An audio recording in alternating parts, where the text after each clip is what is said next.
네, 여러분 반갑습니다. 오늘은 구야의 소선지서, 미가서를 함께 살펴볼까 합니다. 우리가 지금 소선지서를 살펴봄에도 분량이 작다고 하지만 그 담은 내용들은 매우 막중합니다. 지난 시간에 이제 오바댜, 요나 뭐 이렇게 보지 않았습니까? 니누에에서 하나님 말씀을 예언하는 요나, 그리고 오바댜, 에돔에 대해서 이야기를 합니다. 그런데 사실 뭐, 요나와 나훔, 또, 니누에 대해서 이야기하는 것들이, 물론 이제 장수는 짧지만, 적국의 나라에 가서 하나님의 복음을 선포하는 그 선교적 사명을 감당한다는 것은 매우 힘듭니다. 특히 오늘 이제 미가는 뭐, 꼭 그런 뜻은 아니지만, 작을 미. 예를 들어서, 다시 말하면 이 미가가 고작 몇 장밖에 되지 않지만 이사야서의 대선지서 66장의 이사야 선지서의 압축판입니다. 그만큼 이제 심도가 굵다, 농도가 엄청 굵은 그런 성경입니다.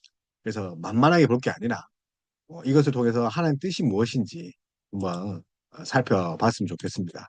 그래서 미가가 그렇게 우리가 생각하는 만큼 쉬운 책은 아니다. 선지서 자체가 이제 쉬운 게 아니죠. 그래서 미가 주전 이제 8세기죠. 그러니까 이제 BC 750년이라고 되어 있죠. 8세기 그러니까 이스라엘과 유다의 심판을 예언하는 그 시기입니다. 그래서 베들레헴의 메시아 한 탄생을 예고하는 미가. 그래서 쉽게 말하면 여호와의 어, 그 엄중한 심판의 말씀을 계속 전합니다. 그래서 이 자의 이름이 여호와 같은 분이 누구냐? 누구인가? 미가입니다. 그래서 오늘 이 차트 보시는 것처럼 주전 750년 요담입니다. 요담. 그리고 아하스는 735년에서 715년. 그리고 히스기야 때 또 활동을 한 것으로 보입니다.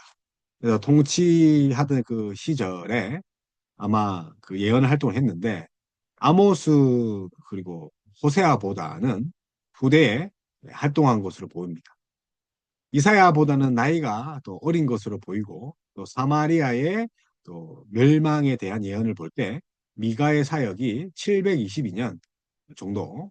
그러니까 이제 히스기야 왕 섭정 그때 이전의 시작으로 이렇게 보입니다. 이사야가 궁중에 거하면서 활동을 우리가 한 것을 이제 볼 수 있지 않습니까? 이사야.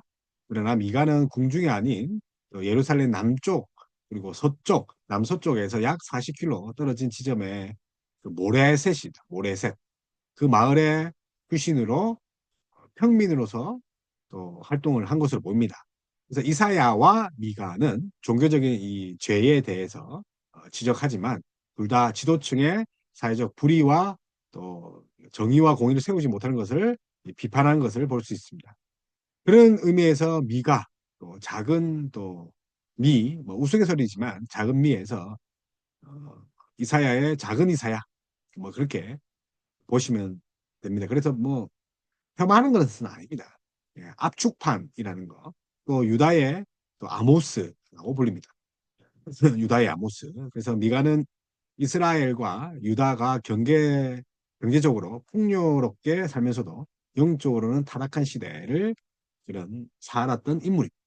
그래서 여호와 하나님과 맺은 언약을 어기고 우상을 숭배하고 또 사회적 불의를 저지른 또 이스라엘과 유다의 멸망 심판을 예언합니다. 아직 뭐 아수르와 바벨론 침공이 되지 않았지만 그럼에도 불구하고 앞으로 그렇게 될 것을 예언하고 있죠.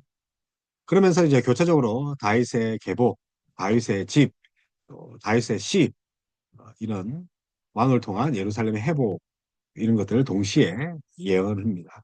그래서 미가 남서쪽에 수죠 40km 떨어진 그 지역 모레셋이죠. 그래서 이사야 동시에 활동했다는 거. 그리고 중종왕이 또 그 유명한 또 히스기야 시대가 되지 않겠습니까? 그래서 요담, 아하스, 히스기야 활동한 것을 1장 1절에 있습니다. 그래서 이사야의 축소판, 그래서 메시아 왕국의 예언에서 더욱 그렇게 볼 수 있죠. 메시아 왕국, 메시아에 대한 예언, 우리 이사야에 많이 나와 있지 않습니까? 미가서도 마찬가지다. 그래서 예레미야가 미가에서 인용한 그 자취도 이렇게 보입니다. 예레미야가 미가에서 또 인용한 그런 자취도 보이고, 또 아모스처럼 약자를 억압하는 이 부유층, 지도층, 우리 제사장들 많았잖아요. 아모스 같은 경우는 우리가 소모는 막대기, 목자 출신이죠. 근데 제사장, 왕, 지도층, 귀족들에 대한 그런 부패를 지적한 거, 이것도 마찬가지입니다. 그래서 유다의 심판, 또 메시아 왕국의 축복, 병책과 또 축복 이렇게 총 이제 7장으로 구성되어 있습니다.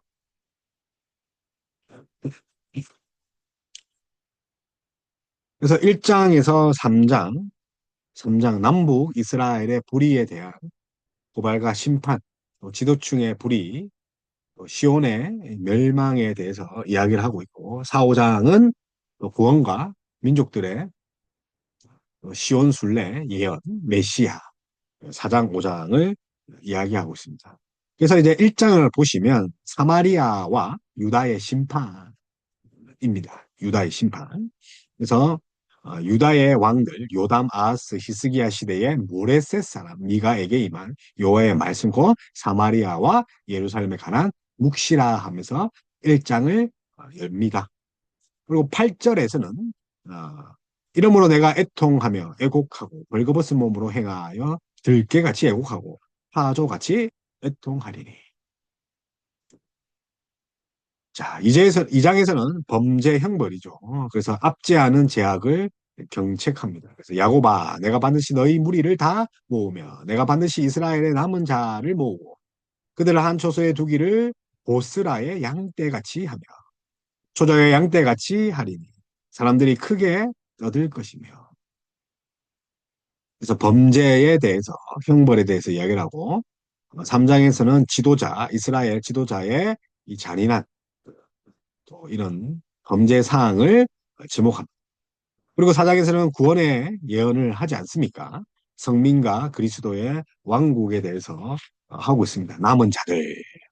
그래서 남은 자들에 대한 이야기를 하고 드디어 5장에서는 그리스도의 탄생, 그 베들레헴아 에브라다야 그 이렇게 하는 부분이 있죠. 너는 유다 족속 중에 작을지라도 이스라엘을 다스릴 자가 내게로 내게서 내게로 나올 것이라. 그는 근본의 상고의 영혼에 있느니라. 예수 그리스도를 예표하는 미가입니다. 그래서 이제 이 그리스도를 예언하고 그리스도의 왕국은 어떤 것인가? 이 사람은 건강이 될 것이다. 아수르 사람이 우리 땅에 들어와서 우리 궁들을 밟을 때에는 우리가 7목자와 8군왕을 일으켜 그를 치리니.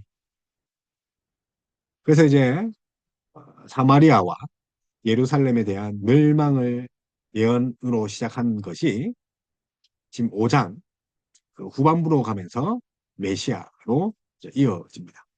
그래서 여기서도 화 있을지언정 예수 그리스도도 예수님이 그렇게 심판의 예언을 한 것처럼 하 있을지언정 너희 바리새인들아. 그래서 여기서도 하 있을지언정 심판의 선언이 동시에 심판의 이유가 이스라엘의 지도층이죠. 현재 우리나라의 지도층도 마찬가지입니다. 하나님의 심판의 대상이 될 만큼 불의하고 백성들을 착곡하고 있습니다. 그래서 우리가 할 일이 뭡니까? 예수 그리스도를 바라봐야 되죠. 그래서 하나님의 선지자의 예언을 듣기 싫어하고 번영에 대한 거짓 예언만 듣고 싶어하는. 그래서 우리 성도님들은 이 목사님들의 예배 시간의 설교가 여러분들의 길을 간지르고 길을 만족시키는 그런 설교가 아니길 기도해야 됩니다. 제약과 폐역을 또 여러분의 마음을 좀 찔러 쪼개는 그래서 설교가 듣기 싫어서 길을 막을 정도로 그런 성령의 인사가 있어야 되죠. 여러분 하나님 말씀이 듣기 싫다고 해서 좋은 것만 해주세요. 축복만 내려주세요 하는 그런 교회는 썩어 빠진 교회죠. 그런 목사가 있다면 그 목사는 아마 하나님의 그 하나냐처럼 하나님의 예언을 패하는 자, 마땅히 이제 죽을 수밖에 없죠. 그래서 유다의 지도자들을 향한 심판 예언을 마무리하면서 미가는 먼 미래에 대한 또 하나님의 그런 남은 자들의 귀한 하나님께 양떼처럼 이들을 친히 예루살렘 성으로 모으실 것. 그럼에도 불구하고 백성들의 가죽을 벗기는 자.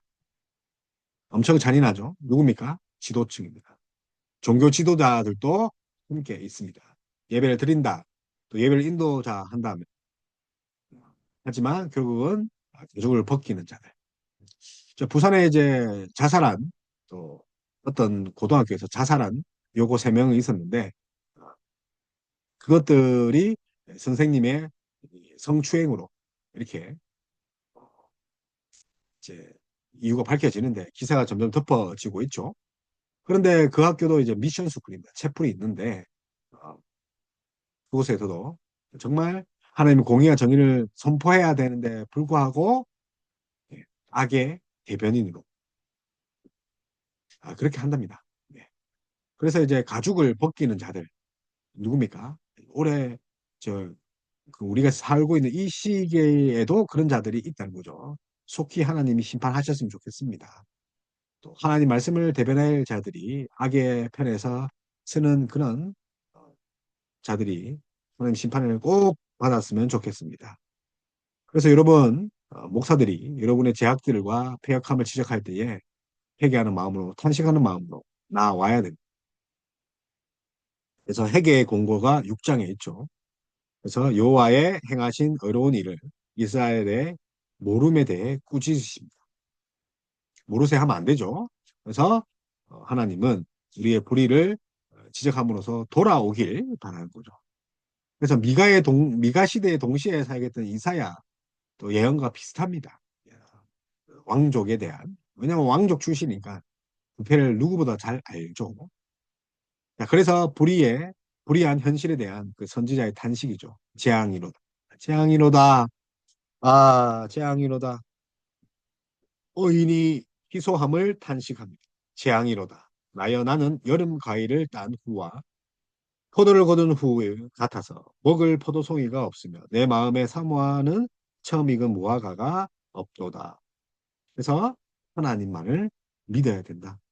화로다. 하나님만을 믿어라. 재앙이로다. 희망을 잃지 않고 구원하시는 하나님을 바라보라. 7장 7절의 말씀이죠. 그래서 오직 나는 여호와를 우러러보며 나를 구원하시는 하나님을 바라보리니 보나니 나의 하나님이 나에게 길을 기울이시로다.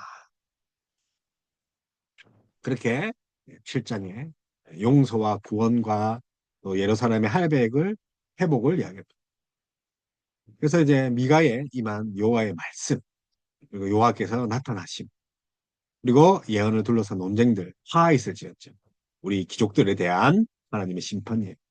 그러나 이제 하나님께서 회복 이스라엘을 남은 자들을 모으실 것이고 또 심판을 예언하는 미가의 자기 이해 이스라엘 지도층에 대한 심판 시온의 멸망 거짓 선지자의 멸망 심판 지도자들의 우리 계속 어, 이야기합니다.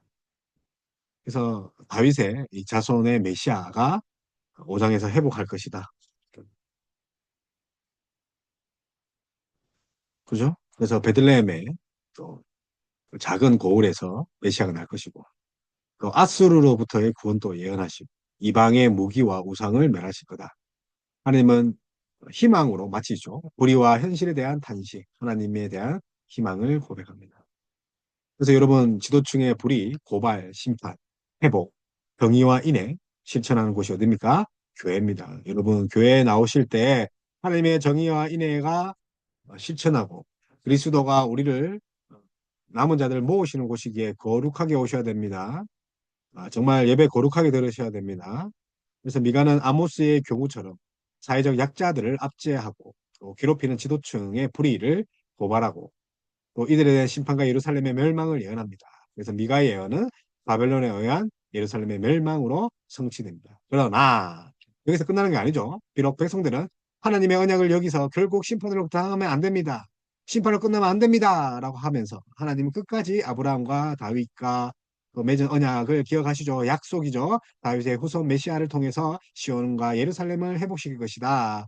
그래서 5장 2절 메시아의 등극은 마태복음 2장 5장 5절에서 6절, 마태복음 2장 5절 6절에서 예수님의 탄생 예언과 이어지면서 결국은 예수 그리스도를 예표하고 있습니다. 자, 나훔입니다. 나훔. 나훔. 나훔은 이제 우리가 이제 니느웨, 아수르 심판이 열리죠. 나훔. 그래서 이제 요나와 함께 니느웨를 심판하는 그런 선지자입니다. 그래서 회복의 메시지만 결국은 심판인데 결국 요나에 이어서 나움도 주전 7세기에 또 이 니느웨에 가서 또 선교적 사역을 선포합니다. 그래서 나움이라는 뜻은 위로라는 뜻입니다. 그래서 아수르, 니느웨, 멸망을 초점을 두고 있고 아수르에게 압제당하던 유다에게는 구원과 위로가 되을 거죠. 그래서 나움서에는 유다에 대한 경고의 말씀은 나오지 않습니다. 위로입니다. 왜? 나움의 이름이 위로니까. 이런 점에서 요나서와 좀 대도적입니다. 요나서 3장 8절에는 아수르에 의한 테베, 노아몬이라는데 테베의 멸망 사건이 나오는데 주전 663년 미가 사역의 시작 663년 그때 이르는 그래서 이제 그 갈릴리의 그 엘고스에서 나오면 그런 이제 아마 출생으로 보입니다. 그래서 갈릴리의 엘고스인 그런데 우리도 이제 엘고스 이제 처음 듣는 거잖아요. 그러니까 무명이죠, 무명. 무명한 자가 유명한 자가 된 거예요. 그래서 그의 고향 엘고스를 신약에 넘어오면 가버나움으로 보기도 합니다. 가버나움. 그의 예는 니느웨의 멸망으로 일관되고 있고 그의 이름의 뜻처럼 위로를 줍니다. 그래서 아수르 포로가 된 이스라엘 백성을 위로하는 것. 그래서 책망하지 않고 위로하고 있다. 그래서 아수르의 전성기에서 피정복자로 학대되고 또 유다 왕국에서 강압을 가할 때 또 그들의 멸망을 예언할 때 그러니까 아수르의 정성기 시대 때 니느웨 함락에 대해서 이야기를 하죠.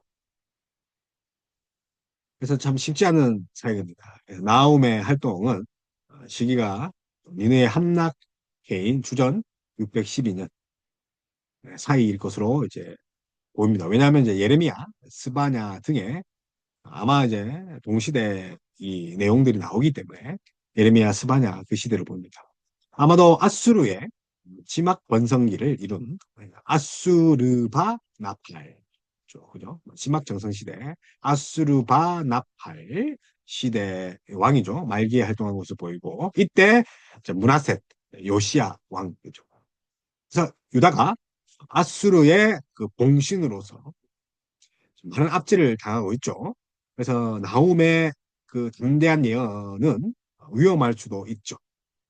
아수르가 강성한 시대, 압제를 당하던 시대. 마치 일제가 또 북한이 중국이 우리를 압살하려고 할 때 그들에게 멸망의 예언을 한다면 어떻게 되겠습니까? 죽겠죠. 그런 상황입니다. 그래서 나홈의 담대한 예언은 위험할 수도 있었지만 당시 요시야 왕의 개혁을 격려하는 역할을 했을 것입니다. 요시야. 그래서 나홈이 요시야를 격려해서 요시야 개혁, 율법과 절기를 회복시키겠죠. 아수르의 패망에 대한 그 신탁의 선포는 하나님의 대적의 멸망을 의미하고 하나님의 백성을 구원입니다. 그래서 나오면 독자들로 하여금 하나님을 전적으로 신뢰하라고 합니다. 그래서 요시야, 문하세 요시야. 그래서 대적 3명밖에 안 되지만 대적들을 심판하실 그런 전사이신 여호와입니다. 자, 그리고 이제 대적에 대한 심판, 유다의 구원, 세 번이나 강조된 니느웨의 심판, 세 번입니다. 그래서 예전에는 그 니느웨가 이 뭐랄까 조롱했지만 또 바벨론에 의해서 심판을 당한다. 너희가 나를 조롱하지만 바벨론이다. 바벨론도 결국은 바사에 멸망당하지 않습니까? 그래서 1장에 보면 니느웨의 경고죠. 그래서 니느웨에 대한 경고 곧 엘고스 사람. 그래서 가버나움 신약에 이렇게 보이고 나움의 묵시라고 합니다. 그래서 우리가 외울 것은 1장 7절 여호와는 선하시며 밤낮 날의 선성이시라. 그는 자기에게 패하는 자들을 아시느니라. 아멘. 아모스, 나훔 1장 7절. 우리 암송 구절인데 한번 외워봅시다. 그리고 2장으로 가면 세 번의 경고, 니느웨의 심판이죠. 그래서 군대에 오는 영광, 그리고 그 군대 때문에 니느웨의 주민들은 헤어지고 재산은 노력된다. 어떤 군대입니까? 여호와는 군대다. 전사이시다. 계속 이어갑니다. 그래서 3장에서 니느웨의 멸망이죠. 그래서 니느웨의 제압과 그 받은 벌을 이야기합니다. 하 있을지언정 피의 성이여 그 안에는 거짓이 가득하고 포악이 가득하며 탈취가 떠나지 아니하는 백성들을 괴롭히는 자들은 반드시 심판받습니다. 그래서 우리 1장 7절 우리 중요하게 되죠. 그래서 핵심이 뭡니까? 온 세상의 통치자 누굽니까? 여호와 하나님. 그래서 자기를 의뢰하는 자들에게 어떻게 합니까? 하나님이 구원을 베푸시죠. 그래서 1장 7절 자기를 의뢰하는 자들에게 산성이신 여호와. 여호와는 선하시며 환난 날에 산성이시다. 그래서 하나님은 대적들에게 보복하시기 위해서 무서운 진노, 회오리 바람과 강풍과 구름으로 온 우주를 흔드시고 또 그렇게 오시는 전사 하나님. 심판은 심판관이죠. 전사 하나님 묘사하고 있습니다. 그래서 하나님의 진노 앞에 설 수 있는 자가 아무도 없다. 1장에서 이야기합니다. 아멘. 그래서 이것은 하나님의 백성들을 잔인하게 압제하는 아수르 심판에 대한 예언입니다. 정신 차려야 되죠. 니느웨. 그래서 대적에 대한 심판 유다의 구원입니다. 그래서 대적들과 유다에게 교차적으로 유다와 대적들과 교차적으로 예언을 합니다. 그래서 대적들에게 심판이 선언되고 유다에게는 대적의 심판으로 인한 회복이 선언됩니다. 여기서 이제 교차적으로 이제 너희 야수로 니느웨죠. 유다 너희와 유다 어인할 유다 혹은 어인을 시켜서 아수르를 과거에는 여호와께서 아수르를 통해 유다를 벌하셨지만 이제 아수르야 너는 유다를 압제하고 또 했거니까 너는 이제 바벨론에서 너는 망하게 될 것이고 유다야 너는 이제 압제해서 구원당할 것이다. 정신 차려라. 이것은 유다에게는 아름다운 소식이지만 니누에게는 뭡니까? 하멜의 소식. 그래서 이제 적군을 조롱하고 묘사하죠. 그래서 첫째 말씀, 둘째 말씀, 셋째 말씀. 자, 그래서 마지막 그 2장 3절에서 3장 19절 세 덩거리로 결국 어떻게 됩니까? 결국 망한다. 니누웨가 하나님 심판의 결과다. 그래서 조롱. 자, 첫째 말씀은 조롱, 둘째 말씀 또 조롱, 셋째 말씀 또 조롱. 그래서 망한다. 파괴하는 자. 나옴 1절에 나오는 그 파괴하는 자. 전사이신 여호와 하나님, 니누웨를 멸망시키는 조롱하는 거죠.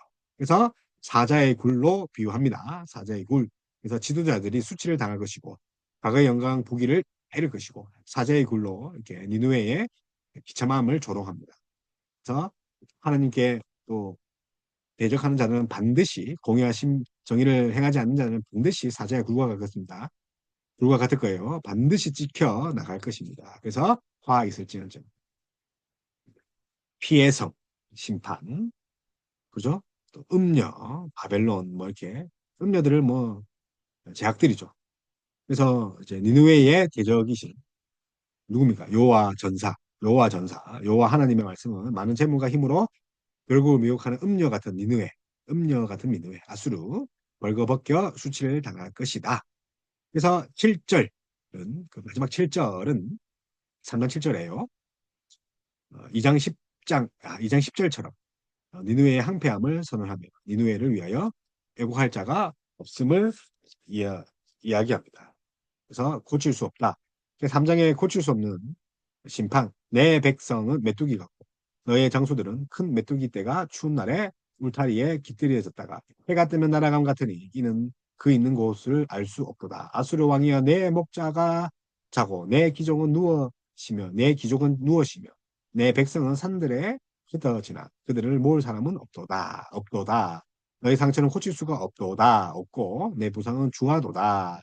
내 소식을 들은 자가 너를 보고 손뼉을 치나니 이는 그들을 항상 내게 팽배를 당하였습니다 하니라. 자, 결론입니다. 그래서 예수 그리스도께서 오신 것은 이런 마귀의 일을 멸하시고 이 아수르와 같은 그 불의와 공의를 바로 세우기. 악랄하고 잔인한 그 아수르처럼 하나님의 교회와 하나님의 세상을 파괴하고 불의를 자행하는 그런 악한 세력들 지금에도 여전히 존재하고 있죠. 그것이 정치인이든 그것이 목사이든 그것이 기업이든 귀족이든 하나님은 반드시 보복하십니다. 니느웨가 철저하게 멸망당하여 수치와 조롱을 당하는 것처럼 주님께서 오시는 그날에 마귀와 그 모든 악한 세력은 아마 깨끗하게 멸할 것이다. 하나님이 꼭 그렇게 하실 것이다. 자, 여기까지 우리 했습니다. 네, 다음 시간에는 이제 하박국 겁니다. 하박국에 이어서 이제 스바냐 그리고 스바냐를 넘어서 이제 마지막 이제 학계 스가랴 말라기 가겠습니다. 감사합니다.